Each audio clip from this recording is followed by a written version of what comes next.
So as I set this up, this really goes along a couple of different lines.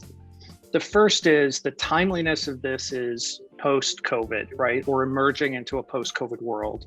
It's timely, people are talking about it. There's all sorts of advice being bantered about. You can't look at a blog on Medium that doesn't have some solution for this. On the other hand, on the back end, there's a system that will be developed, something that's portable and memorable that, I'll ask at the end of the conversation if everyone can remember what that sort of portable mechanism is, that framework, because I want something to have all of you take back into your lives that you can recall at a moment's notice. It's not really complex. It's an easy acronym, and hopefully we'll be able to prove that. And then in between is sort of the rationale for it. So let me just dive right in. This is a conversation on rethinking leadership, but it's recategorizing your weaknesses. So you'll see from a lot of conversationalists, a lot of bloggers, a lot of speakers, there's this debate. Do you focus on your strengths or do you focus on your weaknesses? And there's plenty of debate on either side. I'm taking it from a take that I don't see a lot of other people talking about, which is to readdress your weaknesses and look at them as something other than weakness. Think of them as strengths, and where those weaknesses can actually be a valuable asset for you instead of just this thing that you're trying to manage or deal with. So the objective, pretty straightforward. COVID, and more damn COVID. Rethinking and redefining your weaknesses. And then this is going to be the framework, the VOS framework. And you'll recognize that it follows a lot of like the 3 Ps, the people, process, and profit. By the way, I did put this little line in here. How people state that actually gives you a quick tell onto what their priorities are. There's no defined people, process, profit. It can be profit, people, process. It could be any of those. How people define it actually is a way of what they're prioritizing first. Just a little inside psych trick. So this is going to be pretty straightforward. Let's just dive right into it. The first part is it's COVID, right? COVID has thrown a monkey wrench into everything. We've now moved from this idea that it's just about surviving. And now these companies are starting to think about reemerging. Like, I'll give you one quick close to home example. My wife's senior leadership in her firm, they've set a date for September 10th to come back into the office. And everything they do from leadership perspective between now and then is to think through every possible issue, HR issues, legal issues, transportation issues, communication issues, process and flow issues, people and hiring, letting people go. They're thinking through all of that now between the date that they get back in. And it doesn't mean it just stops on the 11th or the 12th. It's going to continue, but they're rallying your teams to start thinking about this. So most organizations are going through this kind of shift, and I'm sure all of you are going through some version of it. And I'd love to hear some, stories of those as we go on. This one was interesting. Qualtrics did a study, and there's about 60% of people have some sort of trauma coming out of COVID. Now, the traumas can be anything from, societal issues, it can be unfamiliar work situations, it can be changes in the infrastructure, but there's some sort of underlying mess that's happening to people, and the majority of people are being impacted. And people that say that they're not, maybe they're in that 40%, but the reality is they're probably not dealing with it because they don't know what it is or how to categorize it. And then this other one from Pew, which I really like, 71% of the people who could work from home actually chose to do that. So now you have this workforce of 3/4 of the people that have left the office, now trying to bring that back in, right? This is something that we're all dealing with. And those are the kind of like normal conversations we're having around reemerging from COVID, but this goes even deeper. So here's an example of this thing called thread people. They're your cornerstone people in your organization. They might be leaders, they might not, but they're the ones that you can always rely on. They're steady, they're reliable, they're confident. People look to them as like a cornerstone to help them through. These people are now starting to say, do I really want to do this anymore? This has been, heavy as the shoulders that wear the crown sort of thing. Do I want to keep being that person? Should I readjust my life? And as those people leave, the organizational structure starts to crumble. This idea that there's a new normal, there is no new normal yet. And so as we redefine what it's going to be, there isn't a pat answer. We've not gone through this. There's no one that's 122 years old that could say, I know what we did in the first pandemic. Now let's, reapply those philosophies here. It just doesn't exist.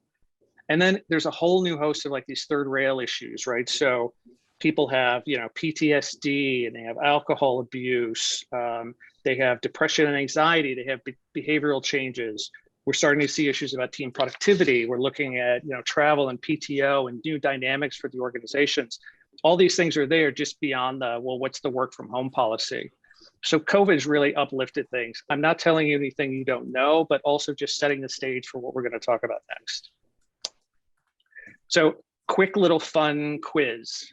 And what I'm going to do is ask some people just to kind of shout out a couple of these. But I want you to think about, it doesn't have to be on this list of 15, it can be anything, but think about the couple of things that you think are like the characteristics that you have of being a really great leader. Like, what's your strength? What's your core strength? So, for me, I'm a really good listener, and I'm able to take a lot of information, be a hub for that, and then spirit that information out in a way that helps people rally behind an idea. That's always been my core strength. So think about it for just a second and think about the one or two things that you think kind of encapsulate who you are, whether it's on this list or something different. I'll just give a couple of seconds here. Okay, anybody, even the retail team, anybody want to throw out a couple of what they think their superpowers are? I'm happy to be the first one. Gunther, do it, man. All right. Well, obviously Carter knows me the longest, so he can attest if this represents what what I think I'm all about. But I'm all about passion. I bring passion to the marketing leadership, to my teams. I'm all about innovation and driving innovation and trying to make the world a better place.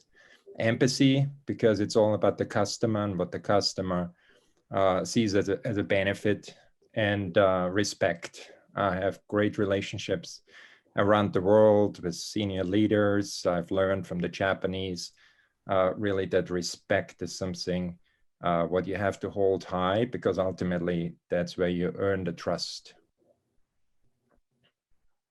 Gunther, thank you. Thank you for breaking the seal, man. I appreciate it. Anybody else? Absolutely. One or two quick ones?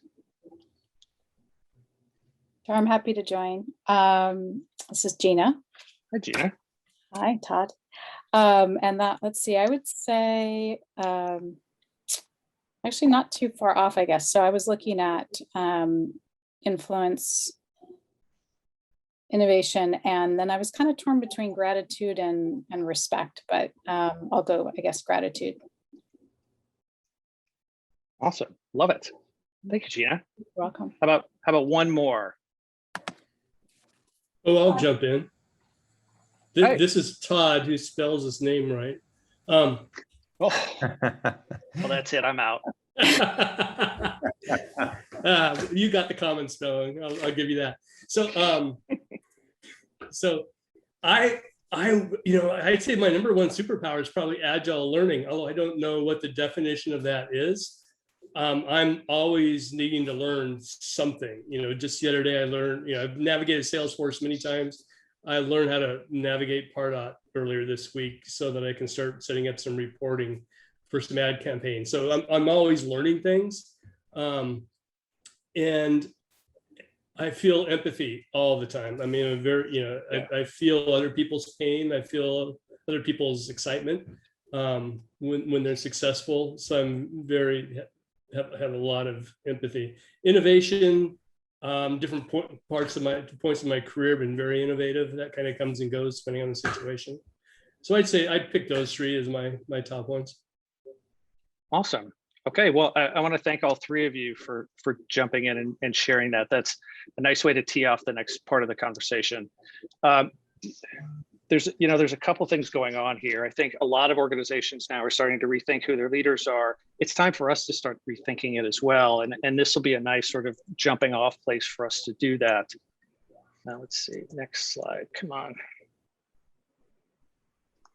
Okay, there we go. So your greatest weakness is your greatest strength, one step too far. And this is something that takes some people a little bit to wrap their head around. But it's really, if you take any of the things that we talked about in that sort of little character quiz, and take anything that you wrote about, put the word too, T-O-O, in front of it, right? Too empathetic, too passionate, too innovative, too respectful, too agile, right? All of those things can take a negative connotation. And a lot of times we think, okay, we're gonna lean on this thing that's made us who we are, right? So for me, I mentioned, being able to listen and bring people together. Well, that's great, but at the same time, if I go too far with that, I'm collaborating with too many groups and getting too much insight and too much information. And sometimes listening to 10 unqualified people make a decision or make a recommendation when you've got one person who knows best and can do that, well, you've overshot the mark. You're talking to people that don't have anything to do with your solution or adding any value here. Now you've slowed down the process and you've made this more of a group think. So anything that we do can also be this thing that just makes it, if we rely too much on it, we push too much effort or energy into it, it's going to be the thing that comes back and bites us in the ass. And there's almost nothing in here that is so pure that if you overdo it, won't turn into your weakness. Like even gratitude, being grateful, or being humble. Well, if you're too grateful and you're too humble, you always come at it like Oliver with this sort of begging look in your eye, like you're grateful for things and you're just happy to have a seat at the table instead of I'm really here and the mindset is that I deserve it. So everything we do can have this sort of weakness connotation to it. And this is where things start getting really interesting and interesting for me as I talk to leaders, I talk to entrepreneurs, I talk to VCs and other angel investors. As I've started working around and hearing what their philosophies are, I see this play out time and time again. But what I found was that there's some real strengths in here by rethinking those weaknesses. One, identifying this one key trait, which is take it too far, it's now your enemy. But the second one is just rethinking weaknesses in general. And I put a couple up here. When I do a presentation, there's like 10 more that I can talk on. But there's a few that are really surprising. So I'll start with this one in the middle. Most people think of fear as this thing that you've got to conquer, you've got to overcome. It's a battle like you battle cancer or any other disease. And fear isn't a disease. Fear's an early warning sign. Fear's this thing that tells you you're going into something uncomfortable and to prepare for that uncomfortability. It could be something new. It could be something that's a little bit different. You could be in a different place than you were when you did it the last time. But fear can be this thing that sort of tells you, hey, wait a minute, I need to gird myself up for something a little bit different. What I tell people that are starting something new and going off and doing their own thing is fear then becomes this way of helping you through this jungle, this morass that you have to go to until you get to your goal, right? You always leave something really comfortable and you go off into something that's new and unique and different, and it's scary and it's weird and it's not necessarily comfortable. And fear will help guide that way. It'll also bring people in that can start answering questions for you and being a mentor. If you're afraid and you're humble and you're now asking questions, people will show up at your door. And I can't tell you how many new projects I've started where miraculously someone was right there that had the knowledge of the skill set. It was because I never noticed them before. I was never willing to notice them. Another thing is imposter syndrome. Here's one of the really great things about imposter syndrome. We all think of it. In fact, I would guess most people on the call, knowing who Carter hangs with and who was drawn to Carter, most people in here are going to have some sort of imposter syndrome or have dealt with some sort of imposter syndrome in the past. And you know what? That's actually a good thing. People that aren't legit, people that don't have the skills, the sort of right compass, they don't get imposter syndrome. Sociopaths don't get imposter syndrome. There's this study that I just looked at where we think that most CEOs are sociopaths or sociopaths to some degree. And there's 33 markers for a sociopath, and you have to have 27 of them to be labeled a sociopath. Ted Bundy had 29. So it's a pretty narrow margin of what it takes to be a sociopath. Most CEOs have about 10, 12 to maybe 15. So they're definitely on the path to becoming sociopaths, but it means they're just not there yet. So we need to nurture them a little bit further to get their true sociopathic selves in place. But look, if you have imposter syndrome, it means that you're actually conscious of what other people think. You're conscious of your own abilities, and you're the one that's actually questioning, am I right and do I have the right answers? And that conscientiousness actually makes you a really good leader, makes you a good compass for the organization. We talked about those thread people. Thread people have imposter syndrome. And then the last one is the one all the way on the left, and it's this sort of situational diagnosis. Most of the executives I found when I talk to them all through my career, and especially when I'm doing it now, They don't want to be labeled as having anything that resembles mental illness.